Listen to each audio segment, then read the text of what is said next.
And sana, Ayaw niya talaga. yun, huwag siya magsawa. Yun lang. And super mom siya kasi lahat. Parang sana rin si Papa, kasi wala naman si Papa dito sa Manila. Parang yan, thank you lang masasabi ko. You, Kevin, anong gusto mo sabihin?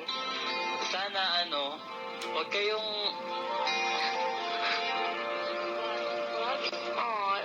Naiyak. Ano, Kevin, ang gusto mo sabihin? Bakit? Kasi yung similarities din namin ni Kuya, parehong mababaw luha namin. Okay lang, go. Kahit wala kayong time, okay lang mamad.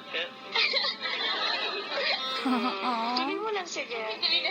Kahit wala kang time, Kahit po wala kayong time, hindi naman po ako nagtatampo. kung nagtatampo ko naiyak ka Yung lang, siguro po nung nung mga first year Tekanilo.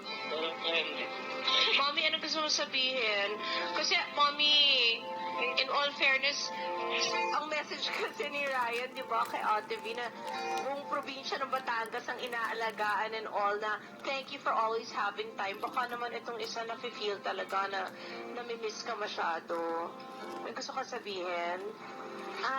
Ngayon naman, Mami alam ko Lynn. lahat sila naintindihan na nandiyan ako kay Catherine, especially now na maraming umiikot sa kanya. I remember nga the other night, nung hinanap nila si Kat, kasi umuwi ako mag-isa, sabi nila asan daw. Sabi ko, inihatid ko sa Morato with her friends. Tinanong pa kung sino yung friends kasi ayaw nilang may iiwan ko siya. Ayaw nilang hindi ko siya makita.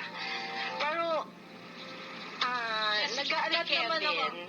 Nag-aalat naman ako ng time sa kanila. Kaso nga lang yung anak ko, mas marami ang time niya sa kanyang girlfriend. Pero hindi, I see to it naman na lalo na kung nandiyan yung papa nila, sabay-sabay kaming kakain. Gumagawa kami ng time ni Kat na nandyan kami. Ngayon, okay na yan. Diba, Nak? May gusto ko sabihin, ano? Parang di ako naniwala. Oo. Sabi ni tita, okay na yan.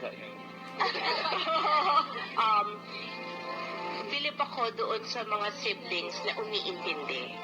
Kasi diba yung that's very hard na kung yung isang ma-showered with so much affection and so much time, because generally it's really time na hinahanap. Pero nakakatuwa na yung mga the older ones nag-share at nagbibigay talaga.